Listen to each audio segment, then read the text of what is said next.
योग दर्शन कैवल्य पाद में आपका स्वागत है। आज का विषय है कर्म।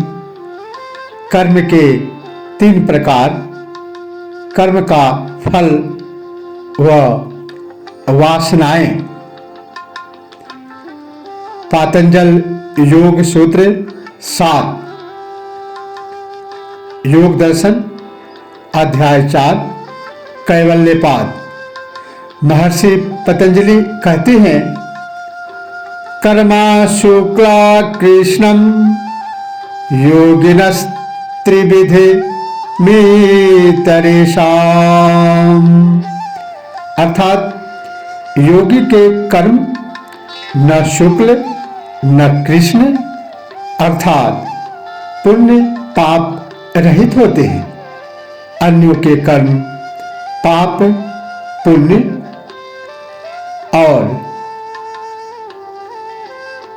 और पाप पुण्य भेद से 3 प्रकार के होते हैं। अहंकार के होने से मनुष्य अपने को कर्ता समझता है तथा इस कर्तापन के कारण ही वह कर्मों का फल का भोक्ता भी होता है। अज्ञान के कारण ही अहंकार होता है।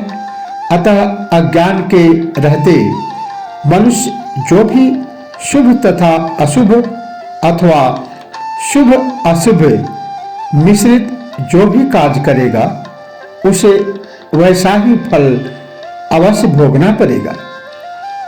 यही कर्म बंधन कहलाता है, जिसे भोगे बिना वह नहीं छूटता तथा इनके छूटे बिना मुक्ति नहीं होती। सभी कर्मों के संस्कार चित्त पर रहते हैं तथा इन्हीं को भोगने हेतु उसका पुनर्जन्म होता है। इसीलिए भगवान श्री कृष्ण ने निष्काम कर्म को श्रेष्ठता को बताते हुए गीता में कहा है, कर्मण्येवाधिकारस्ते मा फलेषु कदाचन। अच्छे कर्मों से बुरे कर्मों के फल नष्ट नहीं होते। जैसा कर्म करेगा वैसा फल भुगतना पड़ेगा। गलतियों के लिए सजा और अच्छे कर्म के लिए शाबाशी और पुरस्कार देने की परंपरा है, व्यवहारिक है। अज्ञानियों के कर्म 3 प्रकार के होते हैं, पुण्य कर्म, पाप कर्म तथा पुण्य पाप से मिश्रित कर्म। पुण्य कर्म को शुक्ल कर्म भी कहते हैं, जिसका फल सुख भोग होता है। पाप कर्म को कृष्ण कर्म कहते हैं, जिनका फल दुख का भोग है। इन्हें स्वर्ग और नरक भी कहते हैं, किंतु इनका फल तभी तक होता है जब तक भीतर अहंकार एवं कर्तापन विद्यमान है। अहंता ममता विद्यमान है। योगी का चित्त जब अहंकार शून्य हो जाता है तो उसे इन दोनों प्रकार के कर्मों का फल नहीं भोगना पड़ता, क्योंकि वह कर्ता नहीं रह जाता। आत्मज्ञान को उपलब्ध हुआ योगी ही इनसे मुक्त होता है। इसीलिए ऐसे ज्ञानी योगी के कर्म न शुक्ल होते हैं, न कृष्ण, न पाप होता है, न पुण्य। वह स्वाभाविक जीवन जीता है, अहंकार बस कोई कर्म नहीं करता। इसीलिए उनके फल का भोग भी उसे नहीं भोगना पड़ता।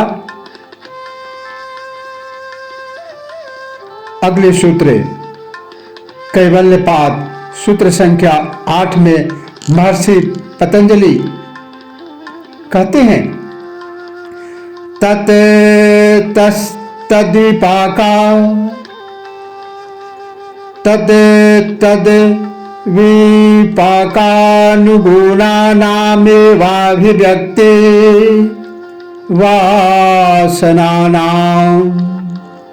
अर्थात उन 3 प्रकार के कर्मों से उनके फलानुसार वासनाएं प्रकट होती है।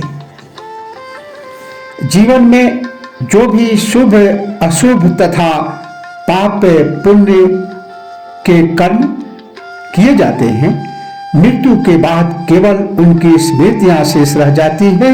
ये स्मृतियां ही, ये यादाश्त ही कर्म संस्कार कहलाती है, जो चित्त में सदा संग्रहित रहती है।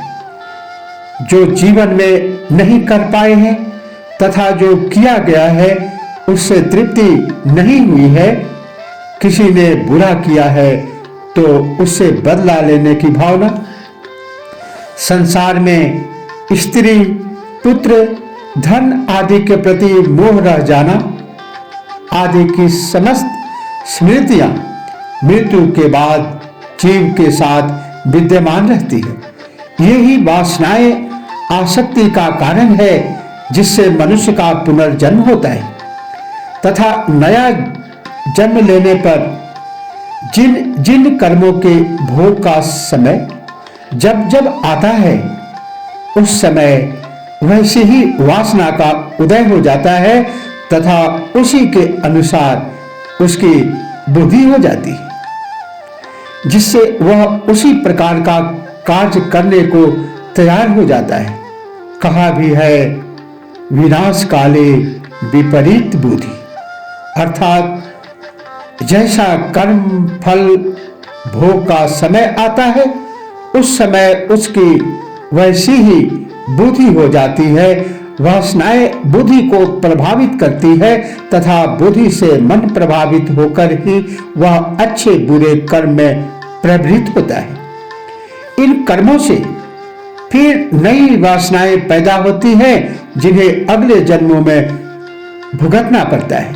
इस प्रकार कर्म एवं वासनाओं का यह दुष्ट चक्र कभी समाप्त नहीं होता। एक जन्म में जिन वासनाओं का भोग के लिए उदय नहीं हुआ है, वे चित्त में संग्रहित रहती है। इसीलिए जीवन में सभी प्रकार की वासनाओं का उदय इन कर्म संस्कारों के ही कारण होता है। स्वाभाविक रूप से जिसकी वृत्ति का झुकाव जिस ओर होता है, वही उसके कर्म संस्कारों की वासना है। शिक्षा, वातावरण आदि के द्वारा उनका रूपांतरण भी किया जा सकता है। अगले सूत्र 9 में महर्षि पतंजलि कहते हैं, जाति देश काल व्यवहिताना मप्तानन्तर्य अस्मृते संस्कारयो रेकरूपत्वात्। अर्थात जाति देश और काल का व्यवधान रहने पर भी स्मृति और संस्कारों का एक स्वरूप होने के कारण वासनाओं में अंतर नहीं होता। ये एक रूप रहती है। जहां जन्म है वहां कर्म है। मनुष्य जब तक जिएगा कर्म तो करेगा। वह कर्म या तो पुण्य होगा या पाप। जीवन कर्म का ही पर्याय है। जन्म के साथ ही कर्मों का आरंभ होता है तथा मृत्यु के साथ ही वे समाप्त होते हैं। इसीलिए जीवन ही कर्म है तथा मृत्यु कर्म का अभाव है। मृत्यु पर कर्मों का प्रकट स्वरूप तो समाप्त हो जाता है, किंतु उनकी स्मृतियां शेष रह जाती है, जो इस वासनाओं को जन्म देती है। यही नए जन्म का कारण है। इस प्रकार कर्म, कर्म स्मृतियां, कर्म संस्कार, वासनाएं तथा नया जन्म आदि का चक्र चलता है, जो समस्त मानव जाति के लिए सत्य है। यह सृष्टि का अथवा प्रकृति का शाश्वत नियम है, जिस पर जाति, स्थान तथा काल का कोई व्यवधान नहीं पड़ता। अर्थात यह ऐसा नियम नहीं है कि जो केवल भारतीयों पर, हिंदुओं तथा बौद्धों पर ही लागू होता हो, मुस्लिम, ईसाई, अमेरिका वासियों, टुंड्रा वासियों, रूसियों पर लागू नहीं होता। न ऐसा है कि यह नियम वैदिक काल अथवा पौराणिक काल में लागू होता था तथा आज इस वैज्ञानिक एवं औद्योगिक युग में विज्ञान और उद्योग के बल पर लागू नहीं होगा। देश, काल, जाति, परिस्थिति आदि से यह नियम बदल नहीं सकता। यह सरकारी ऑर्डिनेंस की भांति नहीं है, न सामाजिक व्यवस्था के लिए बनाया गया है, बल्कि यह प्रकृति का शाश्वत नियम है, सुप्रीम रूल है, जो सदा एक रूप रहता है। यदि किसी ने भारत में रहकर हिंदू घर में जन्म लेकर विशेष प्रकार के कर्म किए हैं, तो उनके फलस्वरूप जो स्मृतियां, जो याददाश्त तथा संस्कार बने हैं, वे अगले जन्म में चाहे वह अमेरिका में अथवा लंदन में ईसाई घराने में पैदा हुआ है, तो भी उसकी वैसी ही वासना प्रकट हो जाएगी। इसमें अंतर नहीं आएगा। इसीलिए संपूर्ण मनुष्य जाति के व्यवहार में एकता पाई जाती है। सभी में काम, क्रोध, लोभ, मोह, आसक्ति, प्रेम, घृणा, दया, करुणा, हिंसा, स्वार्थ आदि गुण समान रूप से पाए जाते हैं। शिक्षा एवं वातावरण द्वारा इसकी तीव्रता में कमी बेशी होती है। इसीलिए यह नियम सार्वभौम और शाश्वत कहलाता है। यह सांप्रदायिक नियम जैसा भी नहीं है कि एक जाति के लिए हो, न ऐसा है कि इस कलयुग, पंचम काल तथा वैज्ञानिक युग में लागू न होता। अगले सूत्र में कैवल्यपाद योग दर्शन पातंजल योग सूत्र 10 में महर्षि पतंजलि कहते हैं, तासाम मनादित्वम चाशिषो नित्यत्वात्। अर्थात उन वासनाओं की अनादिता है, क्योंकि प्राणी में अपने बने रहने की इच्छा नित्य अर्थात आदिकाल से ही रही है। जगत की गति वृत्ताकार है, इनका न कहीं आदि है न अंत। सृष्टि निर्माण का कार्य सतत रूप से निर्माण एवं विध्वंस की प्रक्रिया द्वारा चल रहा है। संपूर्ण सृष्टि का निर्माण न किसी खास समय में हुआ, न किसी खास समय में इसका अंत होगा। प्रकृति, पुरुष, संयोग तथा इनकी क्रिया प्रतिक्रिया स्वरूप ही विभिन्न रूपों का निर्माण हुआ।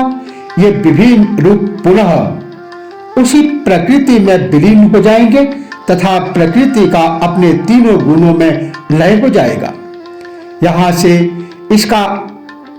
से इसका आरंभ हुआ था, यहां यह वृत्त पूरा हो जाएगा तथा पुनः नई सृष्टि के लिए अवसर उपस्थित हो जाएगा।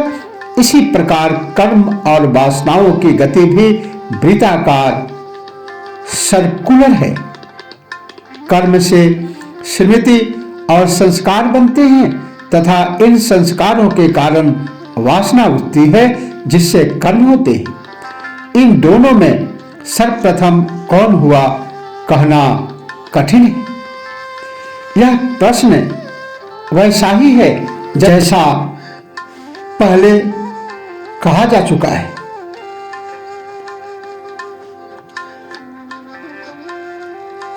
ये वासनाएं अनादि हैं जो नित्य हैं। इस वासना के ही जन्म मृत्यु एवं पुनर्जन्म का चक्र आरंभ होता है। वासनाओं का मूल अहंकार है तथा अहंकार के गिरने से वासनाएं भी समाप्त हो जाती हैं। जीवन उसके कर्म तथा भोग की इच्छा केवल अहंकार के कारण है। इन भोगों से अहंकार ही तुष्ट होता है। अहंकार के रहते वासनाओं का अंत कभी नहीं होता।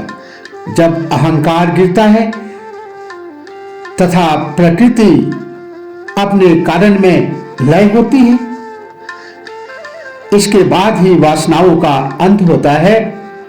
इसीलिए वासनाओं को अनादि कहा गया है। इसीलिए महात्मा बुद्ध ने कहा था, इस जन्म में दुख ही दुख है और उस दुख के कारण वासनाएं हैं, इच्छाएं हैं। यह वासनाएं या इच्छाएं कभी समाप्त होने वाली नहीं है। यह प्रकृति का नियम है, शाश्वत है। इसे योग द्वारा, अभ्यास द्वारा इन वासनाओं से पृथक होकर मनुष्य कैवल्य के मार्ग पर,